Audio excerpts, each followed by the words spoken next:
하나님이 원하시는 건 여러분의 전부입니다.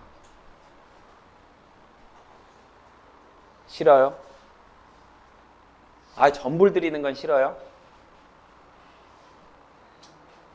적당히 내가 하고 싶은 것도 하면서 이렇게 조금씩 드리고 싶어요? 그런 게 아니에요. 크리스천의 삶은. 아니 무슨 취미입니까? 크리스천으로 살아가는 게 무슨 취미예요? 내가 하고 싶은 거 하다가 잠깐씩 시간 났을 때 그런 게 아니에요.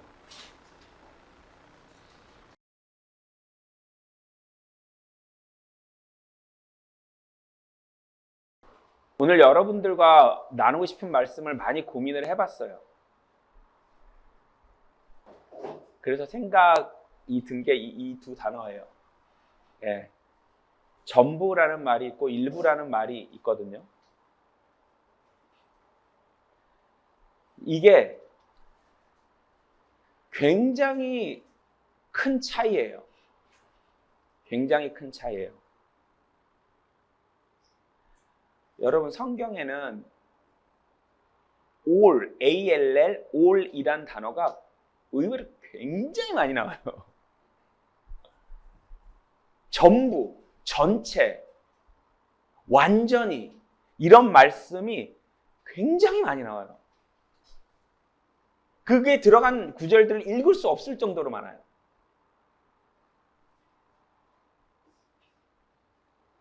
근데 이 단어가 왜 이렇게 많이 나올까, 성경에?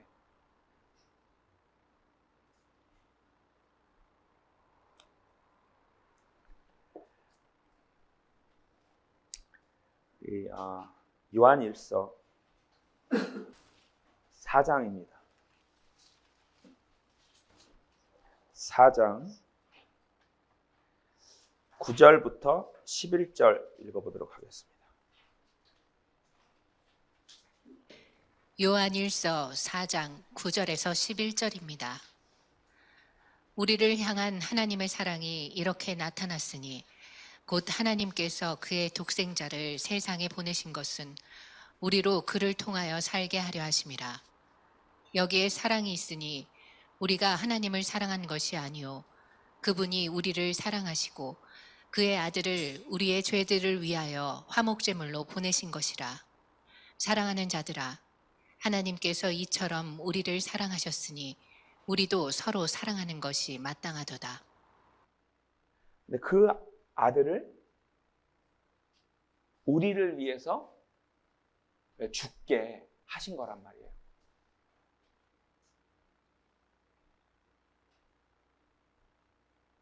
그 아들한테 우리를 살리려고 그 아들이 우리와 같은 몸으로 와서 우리가 느끼는 정도의 두려움과 고통과 아픔을 느끼고 그 상태에서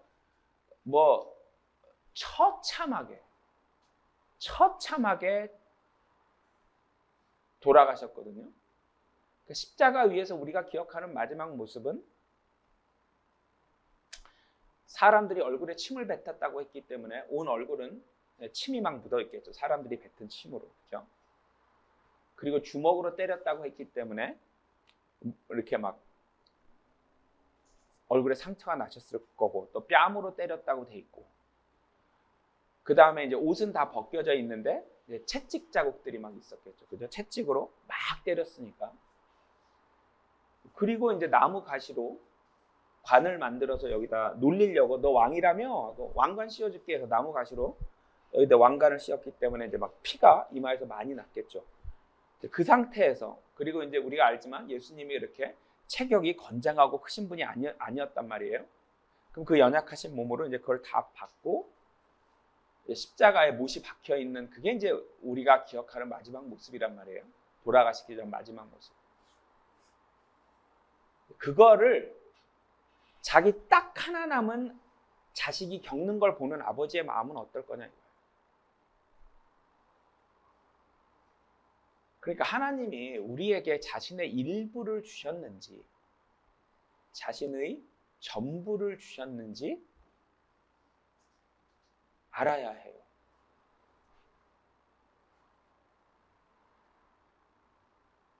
자신의 전부를 주시는 거와 자신의 일부를 주시는 건 이건 다른 얘기예요.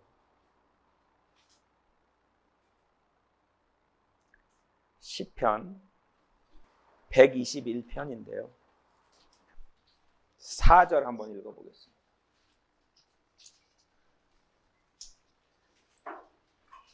시편 121편 4절입니다.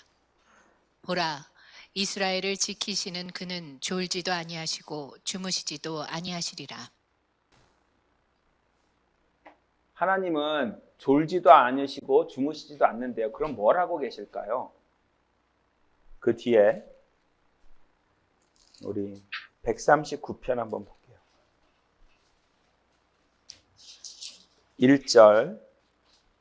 1절부터 4절까지 읽어보겠습니다.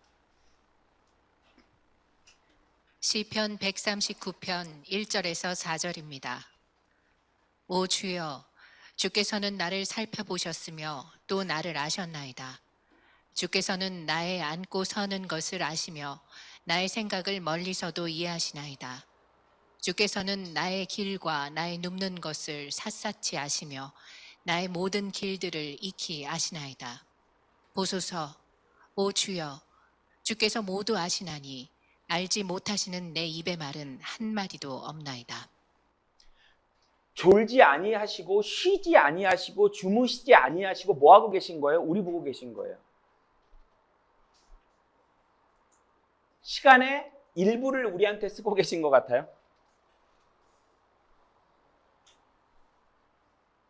하나님은 그 독생자 자기 전부를 우리한테 주셨고 지금도 시간의 전부를 우리 보는 데 쓰고 계세요.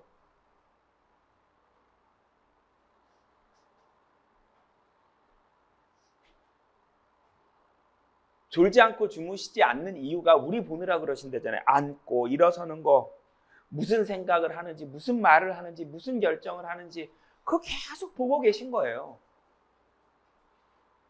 전부를 주시는 거, 우리한테 자기 시간의 전부를.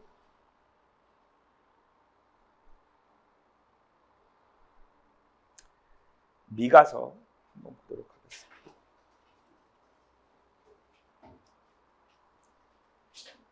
미가서 6장입니다.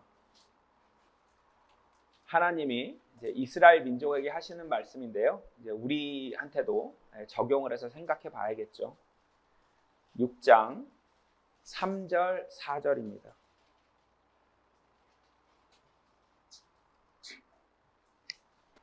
미카서 6장 3절, 4절입니다. 오 내 백성아, 내가 너에게 무엇을 행하였느냐? 내가 무엇으로 너를 지치게 하였느냐? 나에게 증명하라. 나는 너를 이집트 땅으로부터 인도하고 종들의 집에서 너를 구속하였으며 또 내가 네 앞에 모세와 아론과 미리암을 보냈었느니라. 내가 너한테 잘못한 게 있냐? 내가 너한테 부당하게 대해준 게 있느냐? 내가 너를 힘들게 했냐? 내가 너를 살려주지 않았냐? 내 모든 걸 바쳐서. 나는 너에게 내 모든 걸 주지 않았냐? 그걸 좀 생각해 봐라. 좀 생각해 봐라. 그래, 내가 너희한테 부당한 게 있다면 나한테 얘기를 해라. 여기서는 이집트에서 구원한 걸 말하지만 우리는 뭐예요? 내가 세상에서 너 구원해 냈잖냐. 내가 한 걸 좀 생각해 봐라. 내가 너희에게 내 일부를 줬니? 내 전부를 줬니? 생각을 해봐라. 내가 너를 어떻게 대했니? 생각을 해야죠. 거기에 맞게 살아야죠. 거기에 맞게. 나에게 자기의 모든 걸 준 사람에게 내가 내 일부를 돌려주는 게 말이 돼요?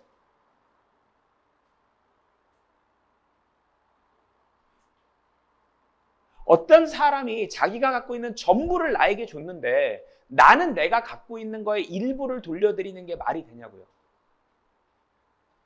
그러면 나쁜 사람이죠.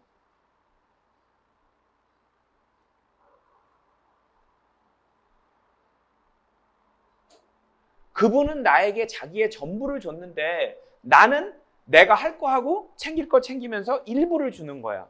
이건 마치 뭐냐면 내가 너무 힘들 때 자기 전 재산을 나에게 준 사람이 있는데 내가 그 사람 돈을 갚는 데 있어서 내가 하고 싶은 거 하면서 조금씩 갚는 거예요. 받을 때는 죽겠으니까 덥석 받아놓고 갚는 거는 나 미안해 지금 돈이 이거밖에 없어 하면서 조금씩 갚는 거예요. 왜? 내가 하고 싶은 게 있거든. 그러면 돈 받는 사람 입장에서는 기분이 어떻겠어요? 네가 그렇게 힘들어서 죽겠다 그럴 때 나는 내 전부를 줬는데 너는 네가 하고 싶은 거 다 하면서 누릴 거 다 누리면서 조금씩 여유 될 때 나한테 갚아? 이런 부당한 게 어디 있어요?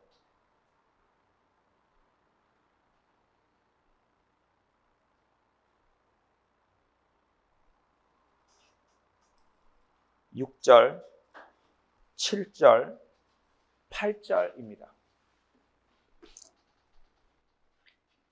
미카서 6장 6절에서 8절입니다. 내가 무엇을 가지고 주 앞에 나아가며 높으신 하나님께 절할까? 내가 번제물들 곧 1년생 송아지들을 가지고 그분 앞에 나아갈까?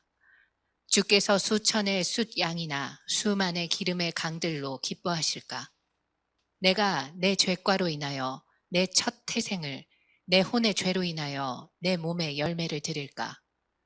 오 사람아, 그분은 무엇이 선한 것인지 너에게 보여주셨으며 또 주께서 너에게 요구하시는 것을 보여주셨으니 오직 의롭게 행하고 자비를 사랑하며 너의 하나님과 함께 겸손하게 행하는 것이 아니냐.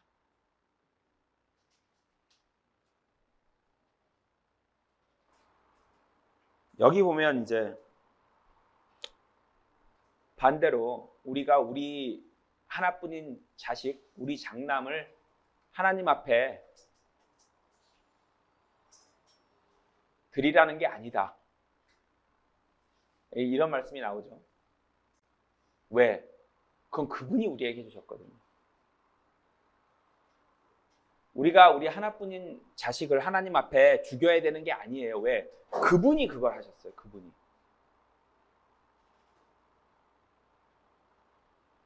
그분이 자기 하나뿐인 자식을 우리를 위해서 죽이셨단 말이에요. 그래서 우리는 우리 자식을 드리는 게 아니라 자비를 사랑하라 이런 말씀이 있어요. 자비를 사랑하라. 뭐냐면 하나님이 자기 독생자를 죽이신 그 자비를 우리를 위해서 베푸신 그 자비를 사랑하라는 거예요. 그러셨구나. 날 위해서 그러셨구나. 감사하다.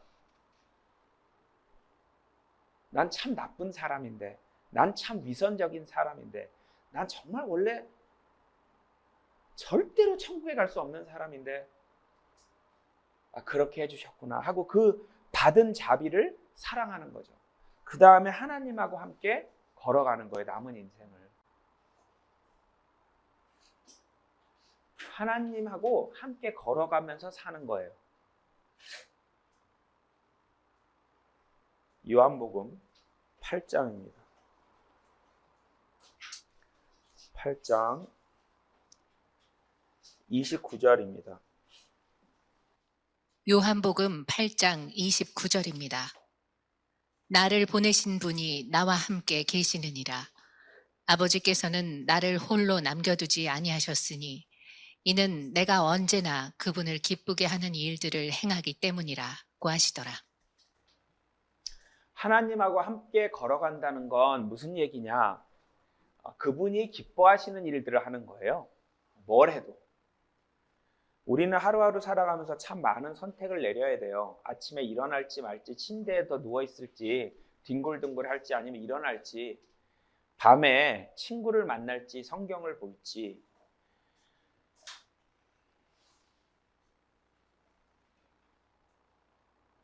참 많은 선택을 해야 되는데 그 선택들이 하나님이 어떤 선택을 내리시는 걸 좋아하실까? 하나님이 원하시는 선택은 무엇일까? 이제 이런 고민을 하면서 내리는 거. 이게 이제 그 결정이 맞던 틀리던 하나님은 그 마음을 보시는 거거든요. 예, 우리가 뭐 틀림없이 맞을 수는 없겠죠. 뭐 하나님 마음을 우리가 탁탁탁 다 알 수는 없겠지만 그걸 고민해보고 최대한 하나님이 기뻐하시는 선택들을 내리려고 하는 그 마음이 하나님을 우리와 계속 함께 있게 해주시거든요. 있게 하거든요. 이게 하나님하고 함께 걸어가는 거예요. 매일 함께 살아가는 것이죠. 내가 직장에 가든 내가 학교에 가든 내가 공부를 하든 내가 살림을 하든 내가 자녀를 키우든 언제나 그 순간 결정을 해야 될 때마다 하나님이 좋아하실 만한 결정을 내리기 위해서 계속 애쓰는 거. 그 마음을 가지고 이제 하나님을 기쁘시게 하는 일들을 하면서 막 살아가는, 그때 하나님이 우리와 함께 계신다는 얘기예요. 여기 이제 예수님이 아버지가 나랑 계속 함께 계셨던 이유는 내가 아버지가 기뻐하실 만한 일들을 계속했다. 기뻐하실 만한 선택들을 내렸고 그걸 계속 해나갔다. 그랬기 때문에 아버지가 성령을 통해서 나랑 함께 계셨다라는 얘기죠. 예수님이 만약에 아버지를 실망시키는 일을 했다면 성령이 떠났겠죠.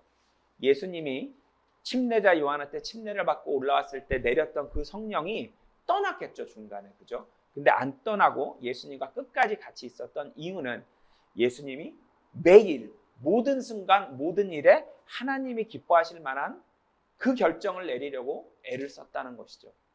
그렇게 하셨고.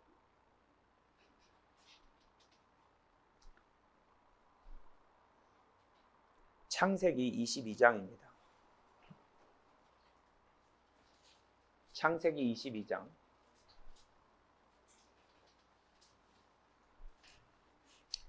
제가 저희 첫째를 48에 낳았어요. 둘째가 49에 태어났고요. 거의 이제 50살이 다 돼서 자식을 낳았는데요. 아마 30살 때 낳았으면 지금처럼 이렇게 예쁘지 않았을 것 같아요. 덜 예뻤겠죠. 왜냐하면 정신이 없었을 테니까, 그죠? 근데 50살 가까이 돼서 아이를 낳으니까 정말 달라요. 근데 100살에 난 사람이 있어요. 여기. 아브라함이라는 사람인데요. 제가 느끼는 거에 몇 배일까요? 아마 정비례하지 않을 거고 아마 기하급수적으로 증가할 거기 때문에 한 16배는 저보다 자식을 소중하게 여기지 않았을까. 하나님이 내 앞에 와서 죽이라고 해요. 너 그 아들 내 앞에 와서 죽여봐. 9절부터 13절입니다.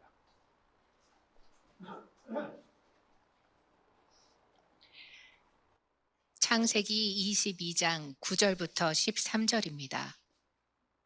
그들이 하나님께서 그에게 말씀하신 그곳에 와서 아브라함은 그곳에서 제단을 쌓고 나무를 가지런히 놓고 그의 아들 이삭을 묶어서 제단의 나무 위에 올려놓고 아브라함이 그의 손을 내밀어 칼을 잡고 그의 아들을 죽이려 하는데 주의 천사가 하늘에서 그를 불러 말하기를 아브라함아 아브라함아 하니 그가 말하기를 내가 여기 있나이다 하더라.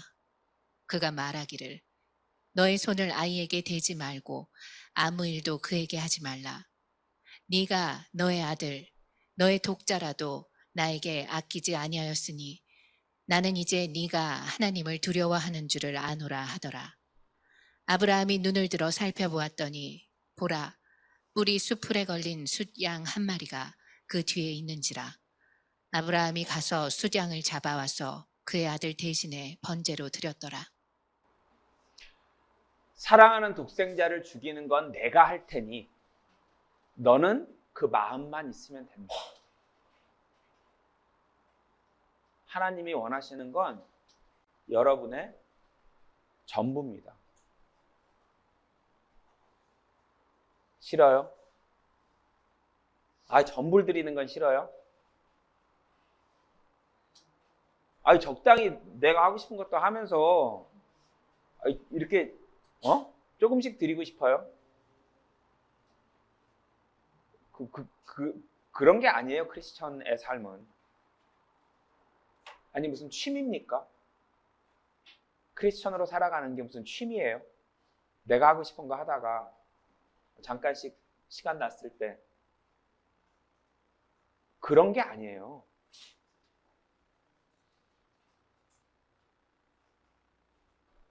백살에 태어난 아들 죽여보라고 하잖아요. 실제 죽일 필요는 없어요. 왜? 그건 하나님이 하셨기 때문에.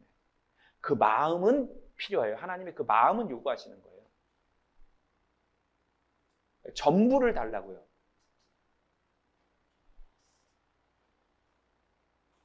너 내가 아니었으면 죽을 뻔했잖아. 나 때문에 살았잖아. 그럼 이제 날 위해 살아. 그냥 이게 하나님이 원하시는 거예요. 네 삶을 그냥 나한테.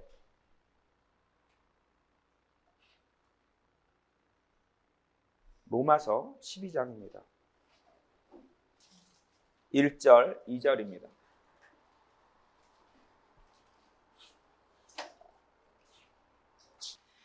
로마서 12장 1절 2절입니다. 그러므로 형제들아 내가 하나님의 모든 자비하심으로 너희에게 권고하노니 너희 몸을 하나님께서 기뻐하시는 거룩한 산 제물로 드리라. 이것이 너희가 드릴 합당한 예배니라. 너희는 이 세상과 일치하지 말고 너희 마음을 새롭게 함으로써 변화를 받아 하나님의 선하시고 기뻐하시고 온전하신 뜻이 무엇인지 입증하도록 하라.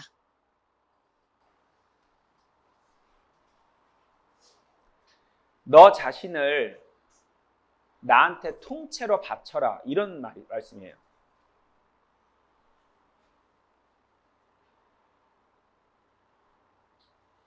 네 인생을 그냥 나에게 줘라.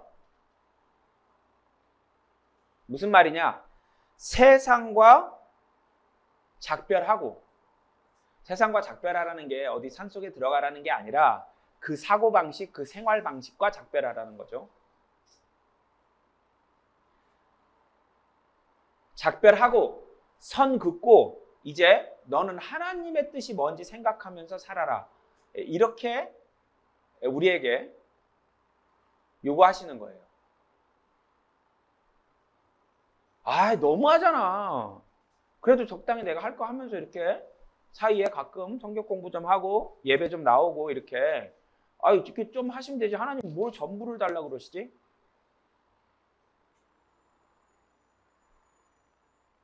전부를 주셨잖아요. 본인이.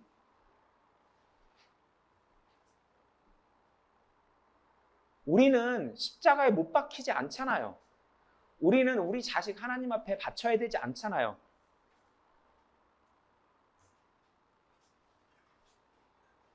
그냥 하루하루 하나님을 기쁘게 한다는 생각으로 교제 속에서 살아가면 되는 거거든요.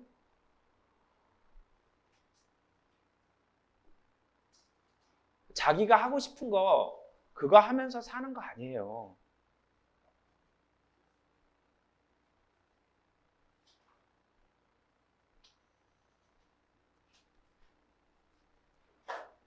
신명기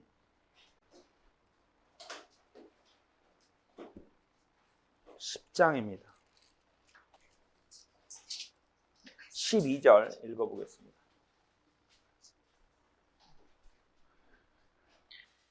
신명기 10장 12절입니다.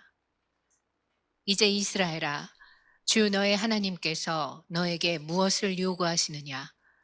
오직 주 너의 하나님을 두려워하고 그분의 모든 길로 행하고 그분을 사랑하며 너의 마음을 다하고 너의 혼을 다하여 주 너의 하나님을 섬기며. 네 모든 걸 다,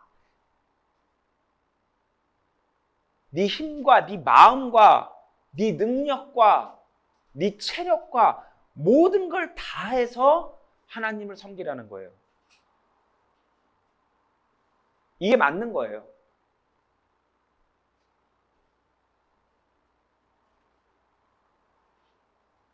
자꾸 일부를 드리려고 하니까 하나님하고 자꾸 뭐가 안 맞는 거예요.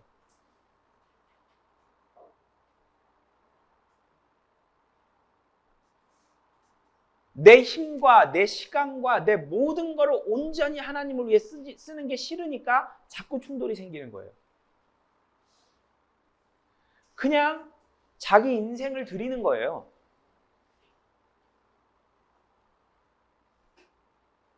그 결심을 하는 거예요. 내가 내 남은 인생을, 이제 내 인생은 나를 위해 살지 않고 그냥 하나님께 내 인생을 드려야겠다.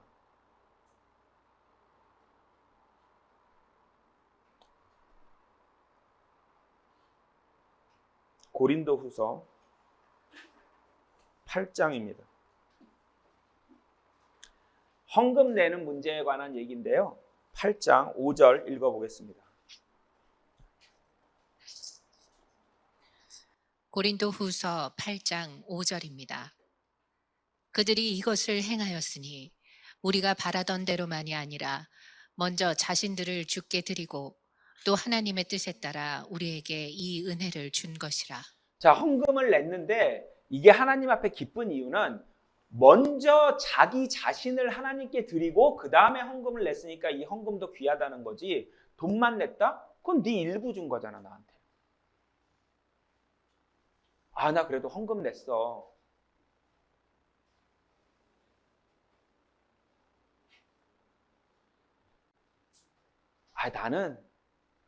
나는 지금 너무 바빠서 그냥 헌금으로 하나님께 이렇게, 진영이 너 같은 애들이 하나님 일하고 나는 그냥, 이렇게 돈으로 받게. 그러면서 헌금을 내면서 만족을 하는 거예요. 자기는 하나님 일 한다고. 그래. 그 네가 내는 헌금 그거 너의 일부잖아. 난 그걸 원하는 게 아니라 이거예요, 하나님이. 하나님께서 네가 헌금 그거 낸 거 너의 일부잖아. 너를 달라고, 너를.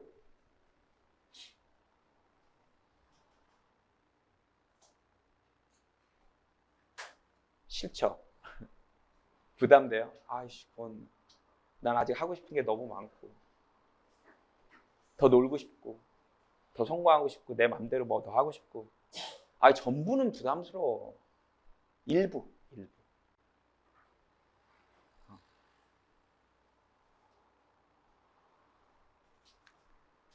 고린도후서 그 앞에 6장입니다.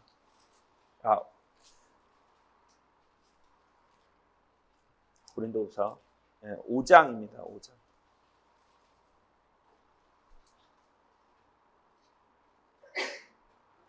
15절입니다.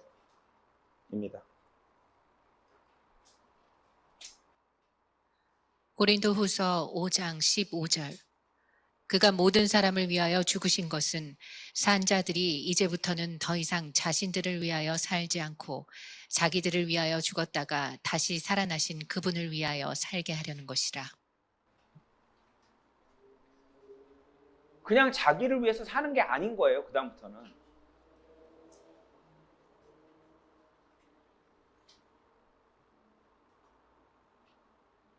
하나님이 요구하시는 건 인생 전체라니까요.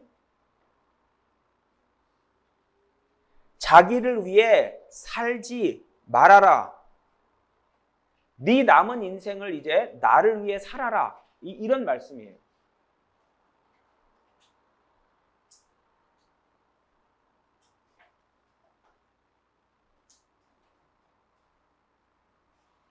갈라디아서 그 뒤에 책입니다. 2장 20절입니다. 갈라디아서 2장 20절입니다. 내가 그리스도와 함께 십자가에 못 박혀 있으나 그럼에도 나는 살아있노라. 그러나 내가 사는 것이 아니요 그리스도께서 내 안에 사시는 것이라.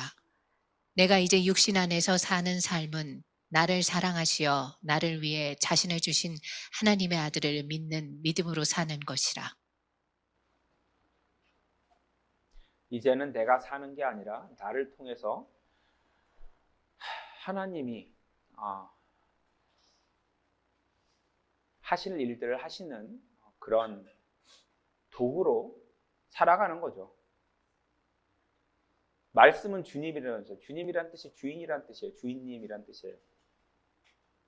주라는 게 영어로 로드잖아요. 주인이란 뜻이에요. 그럼 주인을 위해서 살아가는 거예요, 이제. 뭐야, 자기 선택이 없어? 아니, 주인을 위해 살아갈 걸 선택하는 거라니까요. 매일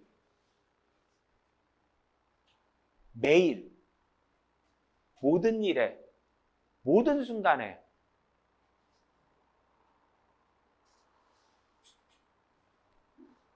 그 앞에 고린도 전서 10장입니다.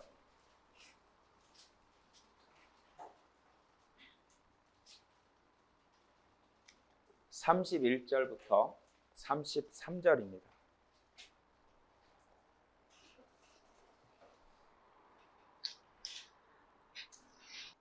고린도전서 10장 31절에서 33절입니다.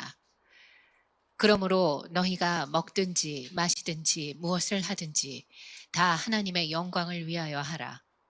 유대인에게나 이방인에게나 하나님의 교회에게나 아무도 거치는 자가 되지 말라. 나도 모든 일에 있어서 모든 사람을 기쁘게 한 것 같이 나 자신의 유익을 구하지 아니하고 많은 사람의 유익을 구하노니 이는 그들로 구원을 받게 하려는 것이라. 다른 사람들이 구원을 받을 수 있도록 하는데 자기 인생을 쓰는 거예요, 그냥. 거기에는 31절 먹든지 마시든지 무엇을 하든지 회사에서 일을 하든지 학교에서 공부를 하든지 친구를 만나든지 건강을 챙기든지 무엇을 하든지 자녀를 키우든지 살림을 하든지 무엇을 하든지 그것이 자, 우리 하나님의 영광 공부했죠, 그죠? 결국 교회가 완성돼야 되는데 전도입니다.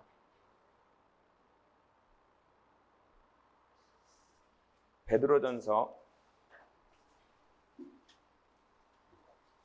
3장이죠. 15절, 16절입니다.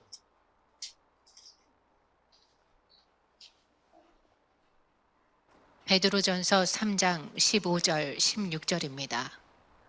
그러나 너희 마음속에서 주 하나님을 거룩하게 여기며 너희 안에 있는 소망에 관한 이유를 묻는 모든 사람에게 답변할 것을 온유와 두려움으로 항상 예비하고 선한 양심을 가지라.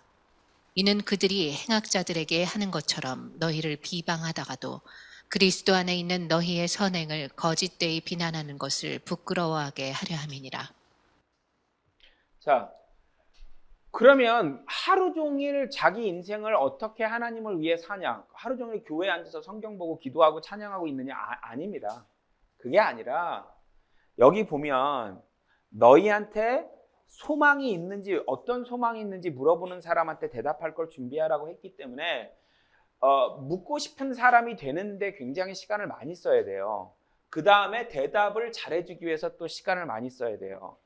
묻고 싶은 사람이 되는 건 세상에서, 학교에서, 친구 사이에서, 직장에서, 그죠? 가정에서, 가족들 사이에서, 이거 세상에서 뭔가 사람들이 묻고 싶은 사람. 아, 저 사람은 어떻게 저렇게 훌륭하지? 아, 저 사람 뭔가 다른 것 같아. 저 사람은 누가 보는 사람이 없어도 반칙을 안 하고 거짓말을 안 하고 참 저 사람 달라. 왜 이렇게 이기적이지 않고 남을 배려할 수가 있지? 어떻게 양보를 하지? 아, 저 사람 뭐가 있는데? 이런 사람이 되는데 시간을 써야 되는 것이죠. 그 다음에 물어볼 걸 준비해야 되니까 이건 또 물어봤는데 성경 구절 하나 찾아줄 수 없다면 그건 문제겠죠. 이 두 개를 계속 반복하고 살면 전부를 드리는 거예요,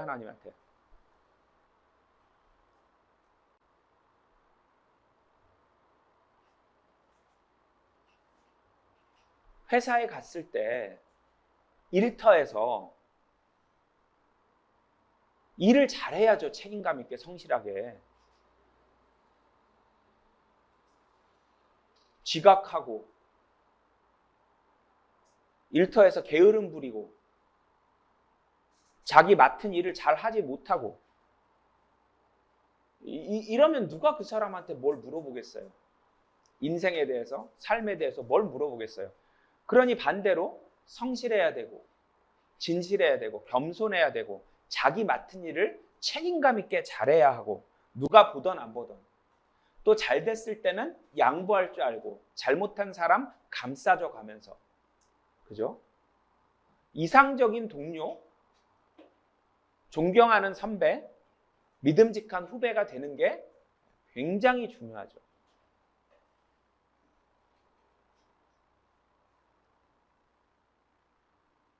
똑같이 직장에서 열심히 일을 해도 전도하려는 마음으로 일을 하면 그건 다 하나님 일이 되고요.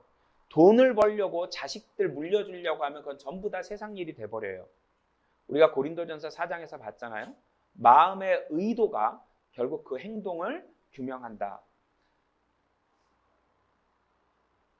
자녀를 키울 때 요놈이 커서 꼭 성공해서 잘 먹고 잘 살았으면 좋겠어 라고 자녀를 키우면 그거는 하나님하고 아무 상관이 없는 세상 일이지만 요놈이 잘 커서 하나님 앞에 꼭 교회를 만들고 완성하는 일에 쓰였으면 좋겠다라는 마음으로 아이를 키우면 그건 아이를 키우지만 하나님 일을 하고 있는 거거든요. 지금 가족들을 돌볼 때도 우리 가족이 꼭 건강해서 하나님 일을 더 잘할 수 있게 몸이 아프면 전도하는데 누가 아픈 사람 말 들으려고 하지 않잖아요. 잘 그죠? 그렇기 때문에 가족들을 돌보고 챙기는 일, 그거 하나님 일이 될 수가 있죠.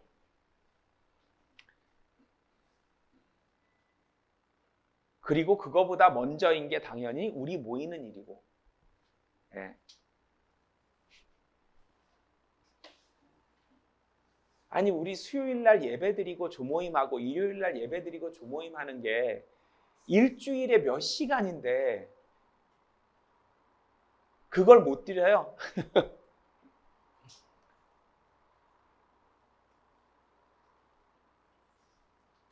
생각해보세요. 수요일 날 우리 8시에 모이죠. 그죠? 조모임까지 다 해봤자 11시잖아요. 그 3시간이고 또 수요일 3시간, 일요일 3시간 합쳐봤자 6시간이에요. 6시간. 하나님 말씀 공부하는데 6시간을 못 써요. 이 둘 중에는 당연히 2번이 우선입니다. 왜냐하면 교제를 하고 말씀이 충만해 있어야 이 1번이 잘 되거든요. 1번 저거 쉬운 일 아니에요. 2번을 안 하고 있으면 1번이 안 돼요. 2번이 먼저고 그걸 기초로 해서 이제 1번이 되는 거거든요. 성령이 충만해 있어야 교제 속에서. 성령은 무조건 교제로 충만해지는 겁니다. 그래서 예배드리고 조모임하고 서로 보살피고 하면서 성령이 충만돼서 그래서 세상으로 돌아가도 내가 그렇게 존경받는 삶을 살 수가 있는 것이죠.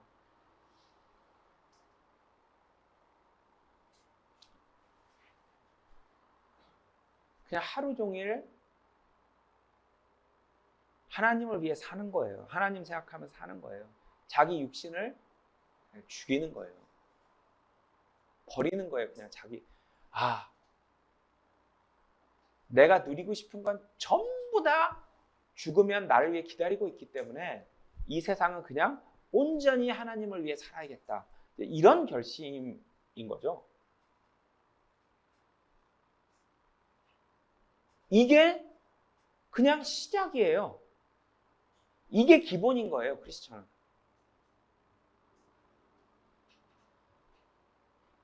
사람들이 저에게 가장 많이 물어보는 질문 중에 하나가 박진영 씨는 그 신앙과 일상생활의 균형을 어떻게 맞추세요? 저 안 맞춰요. 하나님이 언제 균형을 맞추라고 그랬어 우리한테? 균형 맞추라고 하신 적 없어요. 학생이 공부하는 거랑 성경 공부하는 균형을 어떻게 맞춰? 균형 맞추는 거 아니에요. 하나님이 자연스럽게 알아서 끌고 자기 만들고 싶은 일꾼으로 만드세요. 왜? 원래 엄마 뱃속에서 만드실 때 계획이 있었다니까요, 하나님이. 하나님이 계획 없이 뭘 만드세요? 여러분이 여러분 엄마 뱃속에 있을 때 하나님이 계획이 있었다니까요. 그 계획대로 쓰이냐 못 쓰이냐가 인생의 성패를 좌우하는 거예요. 원래 만드신 대로 최대한 쓰였다. 네.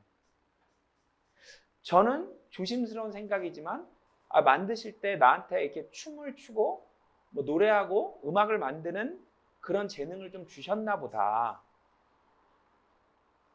그걸 요즘 느끼는 거죠. 왜? 그게 실제 도움이 되니까. 네.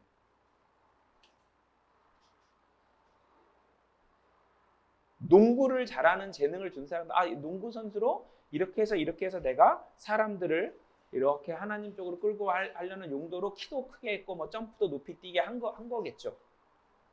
해주신 거겠죠, 그죠?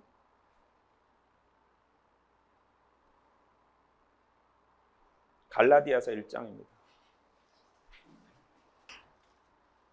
1장 15절입니다. 15절, 16절까지 읽어보겠습니다. 갈라디아서 1장 15절 16절입니다. 그러나 나의 어머니의 태로부터 나를 선별하시고 그의 은혜로 나를 부르신 하나님께서 나로 하여금 이방 가운데 그를 전파하도록 내 안에 그의 아들을 계시하시기를 기뻐하셨을 때에 내가 즉시 혈과 육에 의논하지 아니하고 15절에 보면 하나님이 엄마 뱃속에서 바울을 이렇게 택하셨다 이런 말씀이 나오는데 하나님이 택한 사람들이 있어. 바울은 택한 사람이고 나는 아니야. 이런 뜻이 아니에요. 핵심은 바울을 택했다가 핵심이 아니라 우리 모두를 택했는데 바울은 이방인 전도의 목적으로 택했다라는 게 이 구절의 핵심이지 바울을 택했다는 게 핵심이 아니에요. 자, 바울은 이 시대에 이방인들에게 복음을 전하기 위해서 택했고 나는 이 가로를 채우는 거예요. 나는 이걸 위해서 택하셨구나.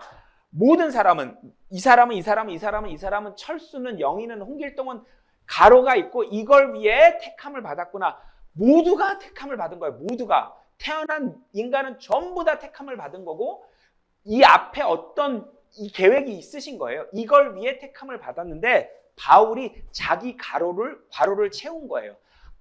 나는 이방인의 복음을 전하는 걸로 택함을 받았구나. 그 얘기를 하는 건데 사람들이 잘못 받아들여서 바울은 택함을 받은 분이야. 아니, 택함을 받은 사람이 있고 택함을 안 받은 사람이 있다고요? 태어난 인간 중에 택함을 안 받은 사람이 있다고요? 그럼 왜 만드셨을까요, 하나님이? 택함을 안 받은 사람은 없어요. 무엇을 위해 택함을 받았는지를 교회 안에서 깨달아가는 거예요. 하나님 일을 하면서. 내가 이런 일을 하려고 이 시대에 이 나라에서 이 부모 밑에서 이런 환경으로 태어난 거구나라는 거를 나중에 깨달아서 이 괄호를 채우고 죽는다면 그 사람은 성공한 인생이에요. 물론 처음부터 하나님의 뜻대로 가면 좋겠지만 마지막에라도 가면 돼요. 우리가 운전할 때 보면 내비게이션 켜놓죠.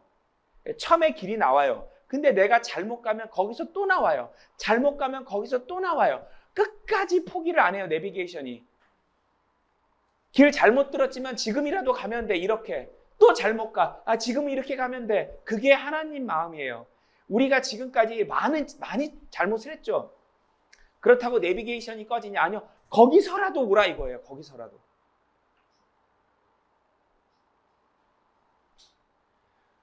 자기가 무엇을 위해 만들어졌는지 그 괄호를 채우고 죽는 사람이 복된 사람입니다.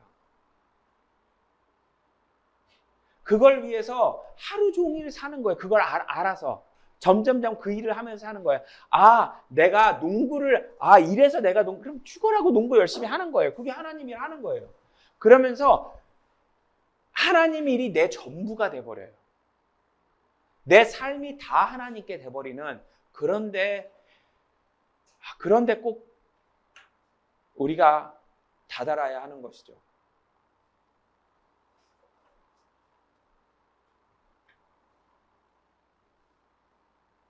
네, 전부를 받았기에 전부를 드려야 합니다. 제가 여러분들께 이런 말씀을 드리는 이유는 전부를 드리면 절대 손해보지 않습니다. 희생 같죠?